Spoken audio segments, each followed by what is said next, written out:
Security staff. So what's running your security down there with the stuff that's going on?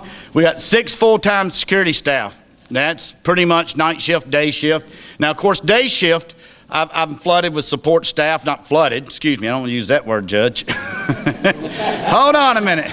Let me back that one up. We have support staff on day shift, which are responsible for classification, programmatic stuff, and you know, commissary accounts and stuff like that. Security staff are the ones that are providing security 12.5-hour days. They work 12.5-hour days. And this is I mean, you can't touch. I couldn't even put it on one slide what an officer does.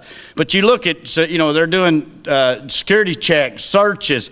And when I'm saying searches, you got to get really personal with the individual in a correctional setting when you're doing searches. And a lot of people probably would say, if that's part of the job description, I don't want it. And that's really the thing. When you have to, the searches look like you're you're at a doctor's office getting ready to go through a physical.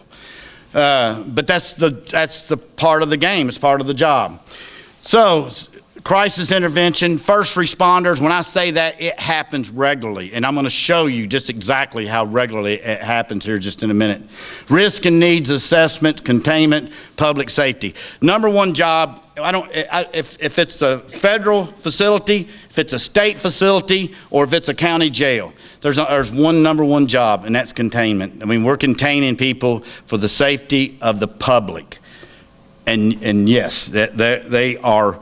We have murder, several murder cases working right now. We have rape cases. We have armed robbery cases, child molesters, child molestation cases. They're in that 89 beds. They're in those 89 beds. And that's what, and the whole time while we're classifying the incoming, doing risk and needs assessments, we still got to run a jail. We still got to mop the floors. We still got to cook the food. We still got to, we got to make rounds. We got to do those interventions. Employment, hiring and retention for this business has become extremely difficult. Extremely difficult. We right now, since April of this year, we've lost 5 full-time staff. And we do exit interviews when they leave. They're leaving for higher wages and less stress. Again, you're going to see what I'm talking about here just in a minute. But let me cover just a few things here on statistical about some salaries starting and stuff, what happens. A correctional deputy hired at the detention center.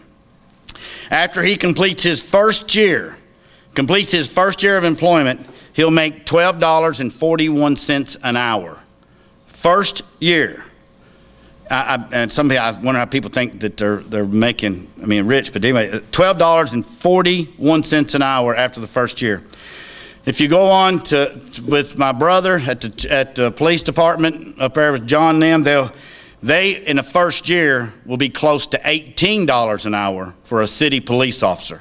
$18 an hour for a city police officer.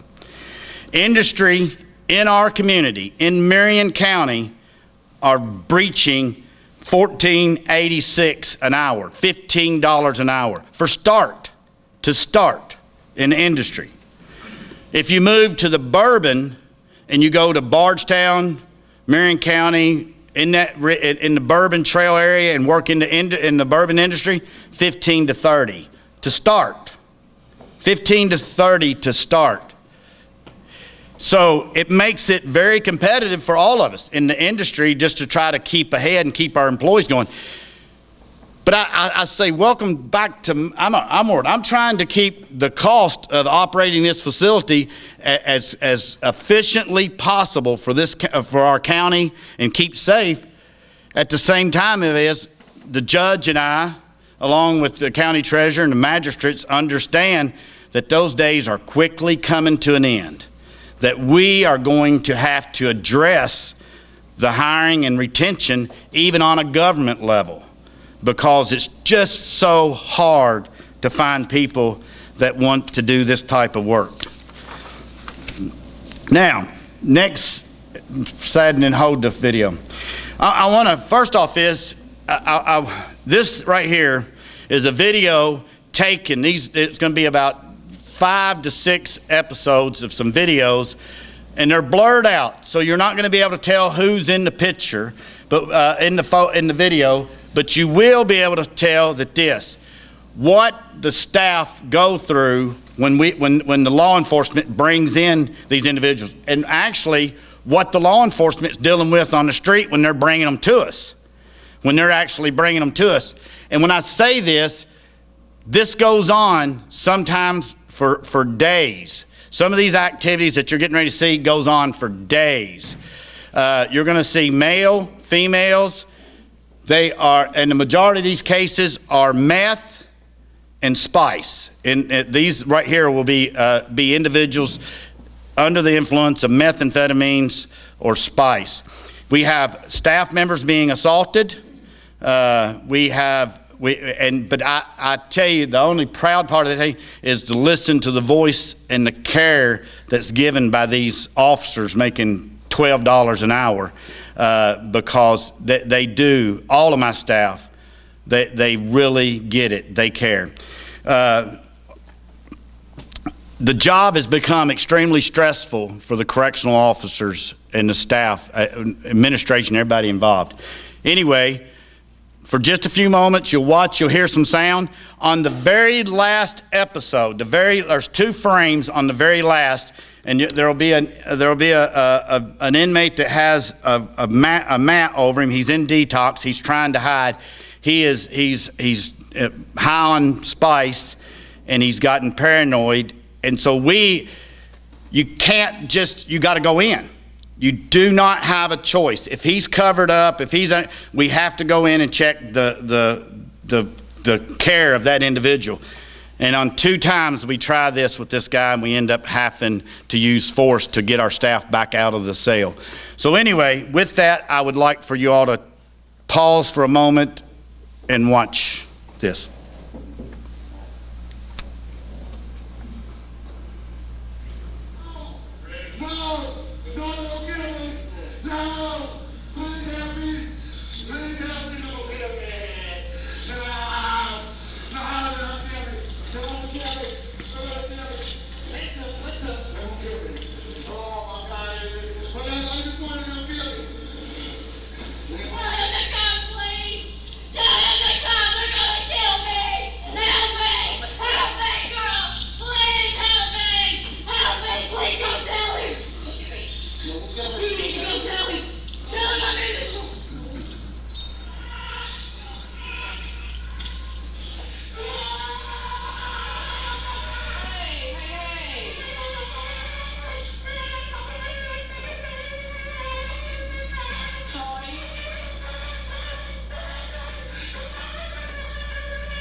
This inmate is on spice. He's trying to hide. They go in to try to check him, then he attacks.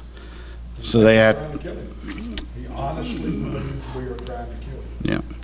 So we have to, and of course we got to keep our medical staff safe too. The medical has to go in and check these individuals. Same individual, just about 10 hours, 12 hours later, still still completely paranoid 10 hours later and does the same thing again.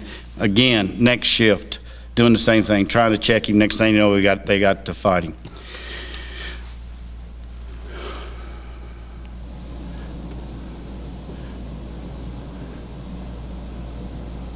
What I want to tell you is that drug abuse, drug addiction, and stuff is real, and this is as real as you can get. It's Marion County. This is Lebanon. This is right there in Lebanon, what we're doing down there on 201 Warehouse Road.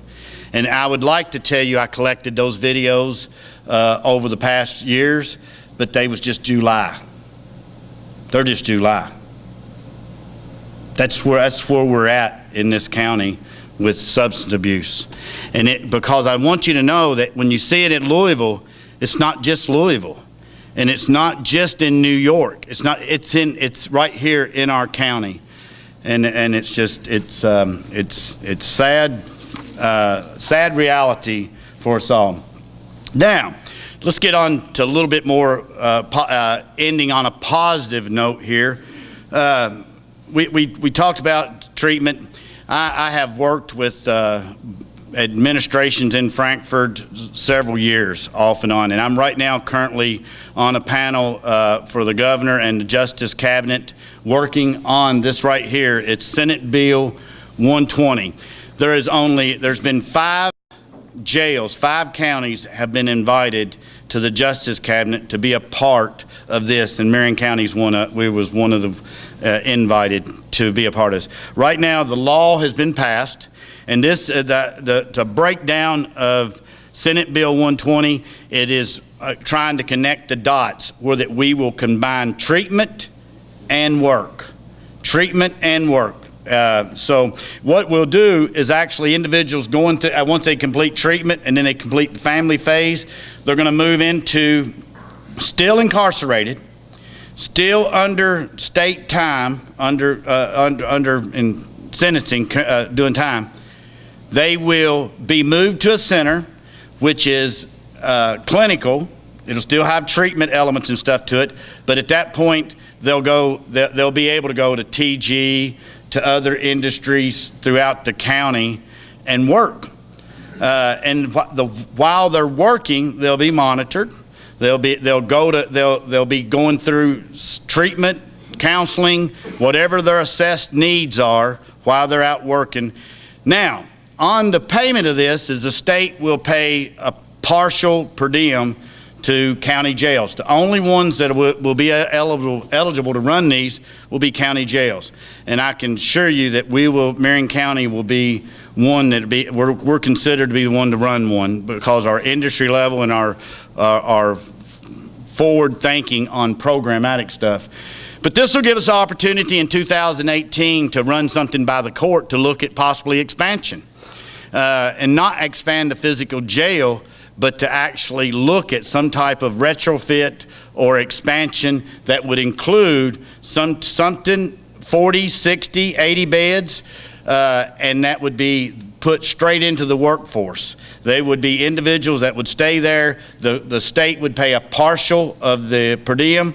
The inmate's wages, with the inmate wages, he'll pay a stipend as well. And the total per diem would be somewhere around $50, $55 a day. And it'll be a clinical approach. It should help help with some industry, give us some opportunities for work.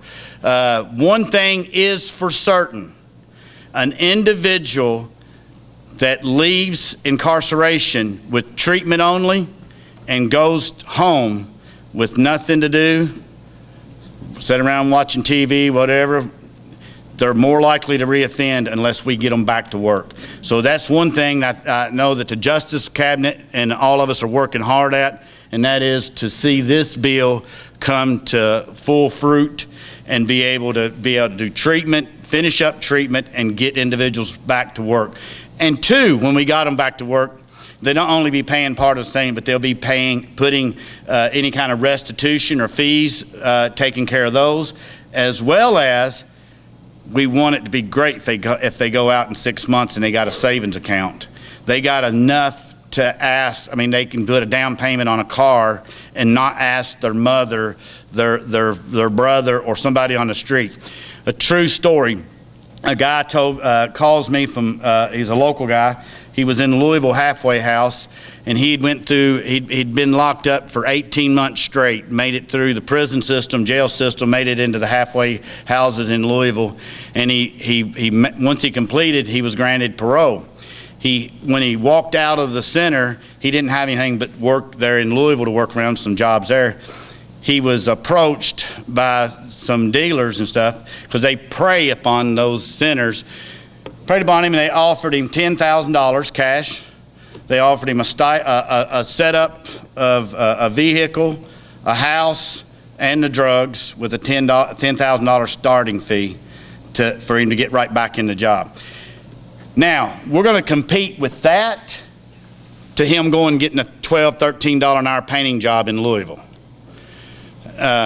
So we're going to have to do something legitimate, getting them into some legitimate work and building those relationships with their employers and stuff.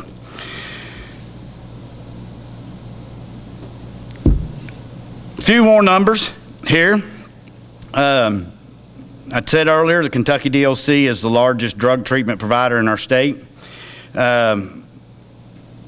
One thing I did pass up here, I wanted to make a point on today. The number one drug in the state. Of course, right now, accidental deaths in Kentucky is overdose.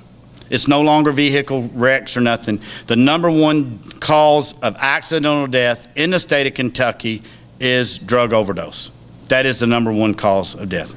Kentucky leads, we tie for second in the nation for overdose. Brandon, there was on the drugs, methamphetamines are number one, heroin's number two, cocaine number three, Suboxone and Spice is number four. Marion County has always, it seems that our users have always been the methamphetamine users. We have some heroin users and stuff, but not like the methamphetamine. Methamphetamine is on the national level, on the state level, and on Marion County level is the drug of choice. It is the drug of choice. With that, I'll close out and let y'all, if you have any questions for me, and we'll try to answer them. I want to go back. I'm sorry I did not mention first. I have Captain Mark Whitehouse. He has been at the jail since they dug the first shovel of dirt. Yeah, he is as old as dirt, really, at the jail. So Mark's been, he's 25 years with the county jail system. Brandon Wilson is the administrator for all the programs, and the staff does an excellent job again. And then we have April Harden. She's my administrative assistant, and if I'm late for an appointment, it's and it was with her diligence that she put together this presentation for you all today. So thank you all. Yes, Tom. I know you covered a bunch of things, but we've been trying for the last several years to get these inmates involved in vocational and technical training. Is that something that's still on the burner? Or is still possible? Yeah, it'll actually flow with this right here. It'll go through this one right here. Is vocational training in the reentry centers.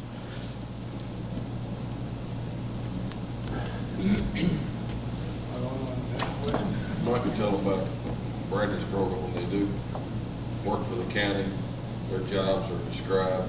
When they build a resume, Brady builds a resume. So when they go out to they do get out, they can say they do have skills to re-enter. Yeah, we right now with our community works, I don't know, I mean, really, we put $1 to this, and it's thousands of dollars each year that the inmate workforce provides to the city of Lebanon, to county government. I mean, there's festivals that without this labor force, we would not. Well, it would be we wouldn't want to. It'd be very difficult because of the labor that they push out. But what the judge getting in is we got skilled laborers that they learn in these environments, whether it's at the city park stuff. I mean, truthfully, there's individuals that never been on a lawnmower, and they go to city park and learn how to mow. And you hope maybe they can go work at a lawn service when they go back to Louisville, or they're around some equipment at the county road department, and they learn how to use a heister or something. So, and Brandon's through this REACH program, we are logging all of the inmate work hours, what jobs and tasks they do while they're in the program, and they're actually handed that as a reference. And we do reference. We will do references for inmates' employment and stuff. Tom? What about Mac? I was wondering how long it was going to take for that one. About Mac. Well, let's see, I've talked with state government and DOC and Justice Cabinet. The way they explain it to me in meetings is that we have to have privatization to take care of the overcrowding, what's happening in the state of Kentucky. So on a state level, they recognize and know that they've got to do this. So here's the plan. And the plan is that they have agreed to agree with Corrections Corporation of America, which is now Core Civic, out of Nashville, to open up Lee County first. That's just east of Lexington, and open that one first, and they're going to move inmates from KSR, a failing dorm, because we got some old prisons in this state. It's a failing building that's no longer suitable for housing. They're going to move inmates from KSR to Lee County. They want to get that successfully done, and then their focus would be Marion County second after that, and then they would move on back into Eastern Kentucky.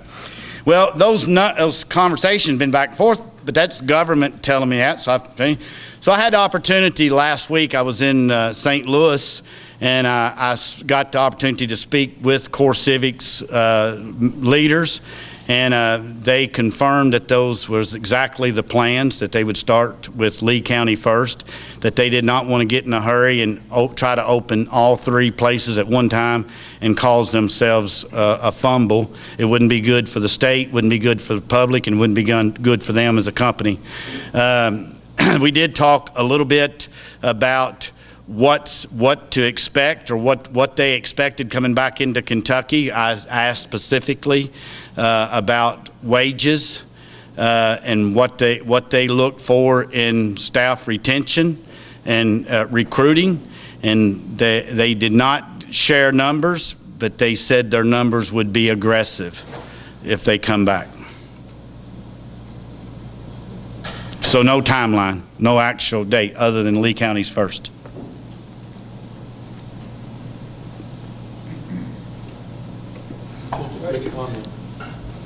From the city's perspective, we've had a lot of talented individuals who have worked at various places, either at the recycle center or at the park. We've had bricklayers, we've had electricians, we've had heavy equipment operators, and like you say, we had the guy that had never done anything in his life, didn't know what a weed eater was, how to start it, or whatever. But he's one of the better ones that we have out there now, because he takes pride in what he's doing, and he enjoys getting to be outside. And you know, as Barry said, all of these folks are individuals that took a wrong turn somewhere, or somebody talked them into something that they shouldn't have, and they're going to continue that cycle if we don't try to give them a hand up. I'll ask you, if you see one of my deputies, one of my employees out on the street, remember that video and say thank you. Our public services across our state is very meaningful to our society. Very meaningful. Thank you all very much.